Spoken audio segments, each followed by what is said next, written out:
مرحبا مرحبا. بهذا الفيديو رح نزور سوا العاصمة الإسبانية مدريد، مدينة معمولة على قياس القوة لجنان التاريخ والبشر يلي ما بتنام. مدينة كانت إمبراطورية بتحكم نص العالم، واليوم لسه عم تشد البشر من أطراف الدنيا ليزوروها، يمشطوا شوارعها، قصورها، ساحاتها وملعبها. وبهالفيديو رح نشوف سوا شو ممكن تلحق تعمل بيوم واحد إذا كان عندك مثل زيارة سريعة لهالمدينة، وراح أقول لك كيف تدحش ضمن هالبرنامج زيارة لواحد من أهم الملاعب بالعالم، ملعب بهز كله سوا لما 80 ألف متفرج بيصرخوا مع بعض. سانتياغو برنابيو، المعبد الكروي والمشروع الهندسي المجنون والرسالة الواضحة: ريال مدريد ما عاد يلعب ليربح، صار يلعب ليحكم المجتمع الكروي. فيلا يا معلم، فعل زر الجرس وتعال معي لنقضي يوم سوا ونشوف شو ممكن نلحق نشوف بمدريد. والطريقة الأسهل والأوفر لتوصل من المطار لقلب العاصمة فهي المترو، وأول محطة لنا كانت القصر الملكي بلاسيو ريال دي مدريد، القصر الملكي الأكبر بأوروبا من حيث المساحة، وحتى أنه أضخم من قصر فرساي بفرنسا. الواجهة حجر أبيض والستايل كلاسيكي بلا زخرفة وبلا عواطف، رخام سادة بيعكس القوة والبساطة. القصر مبني على ارتفاع استراتيجي كآلية دفاعية ذكية أيام الإمبراطوريات، والشكل الهندسي مستطيل متوازن من كل الاتجاهات، بارد ورسمي كتير. اللي بيميز هذا القصر عن غيره انه يعتبر اكبر قصر باوروبا لسه شغال اليوم، 3400 غرفة. بس اول ما بتفوت الحكاية بتتغير كلها سوا. الدرج الرئيسي لحاله فيلم، درج ضخم رخام بيجبرك تتطلع من تحت لفوق لتلحق درجاته وزخارف السقف تبعه، وهاي الرهبة يلي بتستقبلك هون مشغولة بهندسة نفسية قبل ما تكون معمارية.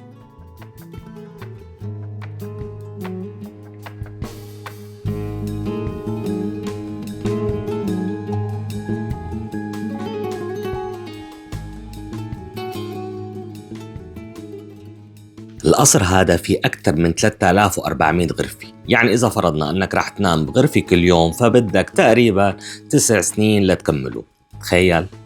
والغريب أنه الملك الإسباني ما بيعيش هون، القصر هذا للمراسيم الرسمية، بيت ملكي للاستعراض أكثر منه للعيشة. وبما أنه ما رح نلحق نشوف كل القاعات يلي فاتحينها، رح أنصحك بهالكام قاعة يلي هني الأهم برأيي. القاعة الأولى هي قاعة العرش، الأهم بالقصر ولهلأ مستخدمة بالمناسبات الرسمية. العروش نفسها موجودة والسقف مرسوم بيدين فنانين إيطال، وحواليك أسود برونزية رمز للقوة الملكية. والقاعة ما تغيرت من مئات السنين، نفس المكان والهيبة، بس الوجوه البشرية عم تتبدل. وعندك كمان غرفة الموسيقى أو قاعة الموسيقى والآلات الملكية، يلي فيها وحدة من أهم المجموعات الموسيقية بالعالم، وكلها محفوظة من عشرات أو مئات السنين لليوم. يعني القصر مو بس هيبي، لا، في جانب فني راقي. أما القاعة الأجمل برأيي فهي هي قاعة المرايا أو الولائم. هون الفحش والبحش، الجخ والرخ، مرايا ضخمة، تريات عملاقة، سجاد وطاولة أكل ما إلى نهاية. كل شيء هون معمول ليستعرض مستوى الفخامة والسلطة. هلأ إذا ضل معك وقت زور الصيدلية الملكية، الكنيسة، قاعة الأسلحة، بس أنا ما كان.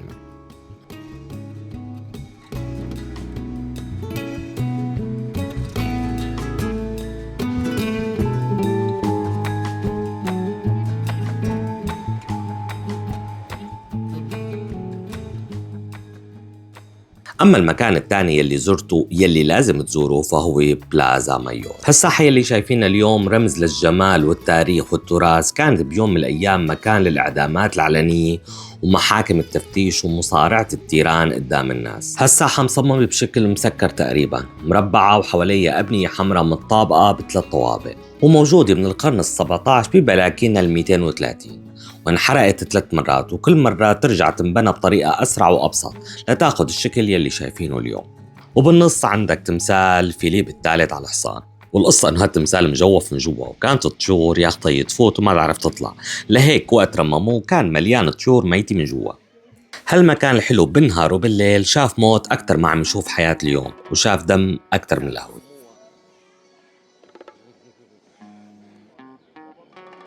شغلة مهضومة بشوارع مدريد وزقاقاتها هي هاي الطاقات الصغيرة يلي معمولة بالحيطان، كل طاقم منهم إلى باب وجواتها معمول بيوت صغيرة للفيران. هالشخصيات الكرتونية الخيالية الموجودة بالحكاية الإسبانية القديمة، ويلي بتقول إنه هالفار بيجي بياخد سنان الأطفال اللبنية وبيترك محلها هدايا.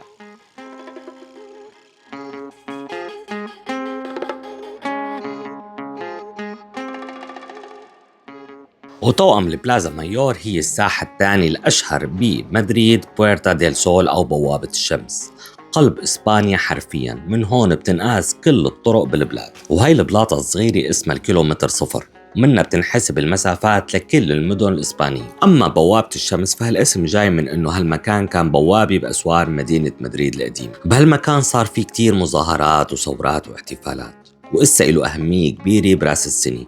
وقت تجتمع الإسبان للاحتفال بالليل بياكلوا 12 حبة عنب مع دقات هالساعة، وإذا تلخبطت بيقولوا إنه هذا فال نحس للسنة الجديدة. وبهالساحة في رمز مدريد الرسمي، تمثال صغير للدب مع شجرة. وطبعا اختيار الدب مو عشوائي، الدب كان يعيش بأعداد كبيرة هون أيام ما كانت هالمنطقة مليانة غابات. فوكاتشا مرتديلا ما هو حوالي 7 يورو 8. وبالمترو أخذنا طريقنا للمكان الهدف، أو الأصح لمكان الأهداف، ملعب سانتياغو برنابيو. وتعالوا نبلش من برا. الملعب آخذ شكل سفينة فضائية فضية نازلة بنص مدريد، بيضاوي انسيابي مغلف بالكامل بواجهة معدنية بتعكس الضوء بالنهار وبتصير شاشة ضوئية بالليل. وللعلم انه الملعب موجود بمنطقة سكنية بنص مدريد، يعني بتيجي بالمترو مباشرة بدون ما تحس انك طلعت برات الكوكب لتحضر ماتش. هذا بيتحول بالليل لإضاءة ليلية جدا جميلة، وبالنهار بتكون مثل ما شايفين لونه فضي. أما الجولة يلي أخذناها فكانت شاملة الملعب بكل تفاصيله، طواب وممرات ودراج ومدرجات وأرضيته ومرافقه ومتحف. بتفوت وبتقطع ممرات ودهاليز واسعة نظيفة وواضحة باتجاهها، كل الدروب بتأدي للملعب. وجولة المتحف لحالها عالم تاني. المتحف عبارة عن أرشيف إمبراطوري. أول ما بتفوت بتسلسل زمني من فريق صغير بمدريد لأكثر نادي فايز بالأبطال بتاريخ هاللعبة. قاعات كتيرة مليانة كؤوس، شي دوري أبطال أوروبا، شي الدوري الإسباني، كأس الملك، السوبر وكتير غيرهم. وعلى فكرة هاي الكؤوس الأصلية مو نسخ عنها، والذهب يلي عم تشوفه هو نفسه يلي انرفع بالملاعب. بالمتحف رح تشوفون عارضين طابات كانت موجودة بالمباريات النهائية، وأحذية وقمصان أصلية للاعبين كبار منهم زيدان وكريستيانو وراؤول وغيرهم. وفي قاعات فيها شاشات تفاعلية مع فيديوهات للاعبين، وشاشات بتفرجيك لقطات مهمة من حياة الفريق، أهداف، توتر، وحتى صيحات الجمهور.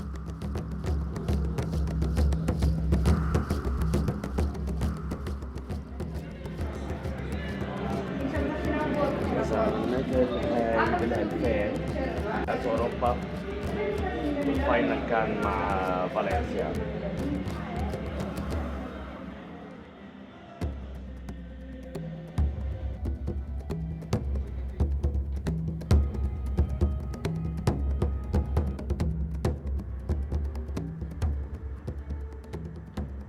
الواحد بده يكون رياضي ليعمل هاي الجولة وتطلع من هون كرهان ريال مدريد، تحس انك لازم تكون مع برشلونة عقوبة تفتيل حوالين الملعب كل الوقت. أما اللحظة الأعظم وقت بتطلع على الملعب. ملعب بيشيل 80 ألف متفرج وكل المدرجات قريبة على الأرض، ما في فراغ، الصوت بينحبس وبيرجع أقوى، الزاوية محسوبة والانحدار محسوب، وكل كرسي معمول ليشوف بطريقة صح كل التفاصيل. بس هني معمولين يكونوا صوتهم فوق الملعب مباشرة ليعملوا ضغط على الفريق الخصم.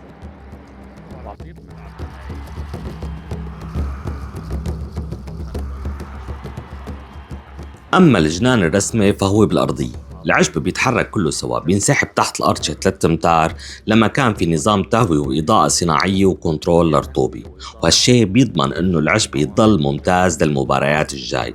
وهيك كمان بتقلب الأرضية لساحة احتفالات بدون ما يصير أي ضرر للعشب ويكون جاهز للمباراة الجاي. الملعب أبعاده 105 ب 68 حسب المعايير العالمية، والسقف متحرك وعازل للصوت ليحول المباراة لتجربة صوتية مرعبة للخصم. هالملعب العظيم تأسس سنة 1947 وتسمع اسم رئيس النادي يلي حول مدريد من فريق محلي لأسطورة عالمية، سانتياغو برنابيو.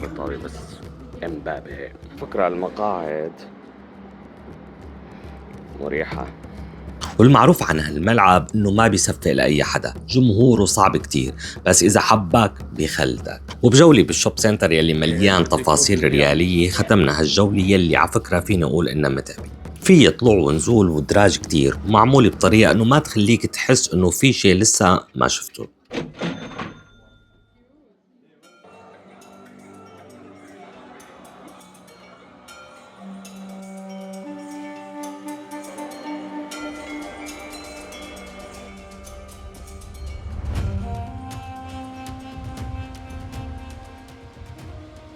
ومن قلب الحماس لقمة الهدوء وزيارة لشيء استغربت كتير لحد ما عرفت قصته. معبد ديبود، معبد مصري فرعوني حقيقي، لا ديكور ولا تقليد.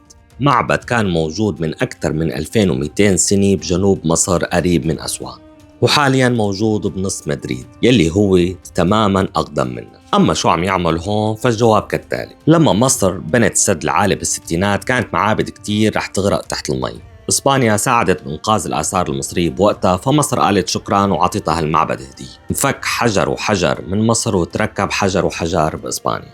أما لختام هاليوم المعجوف فعندها خيارين: الأول إنك تروح تحضر عرض فلامينغو تقليدي والكل بيمدح بالخيار، أو إنك تعمل مثلي وتقلبها فنجان قهوة رايق ببلازا مايور وبعدها هبشة تشوروس عند سان خينيس. هالمكان هو واحد من أشهر محلات التشورس بمدريد، وموجود من حوالي 150 سنة. محل بفروع كتير حد بعضهم، وفي منهم بيفتحوا 24 ساعة. ومن جوا بتاخد التشورس تبعك وبتصفن بالحيطان يلي مليانة صور لأهم الشخصيات الإسبانية والعالمية يلي إجت وأكلت عنده. أما ليلي ما بيعرف التشورس فهو مثل مشبك تبعنا، عجين مقلي طري من جوا مقرمش من برا، وبينغمس بدل القطر هون بالشوكولا الإسبانية السميكي. وهيك ختمنا يومنا بطريقة حلوة حرفيا وعمليا، وودعنا مدريد لنكمل لوجهتنا الأساسية بالسفرة، لما كان ما كتير عالم بتحطه ضمن برنامجها. لتعرف لوين؟ فعل زر الجرس ليوصلك إشعار بس ينزل الفيديو الجاي.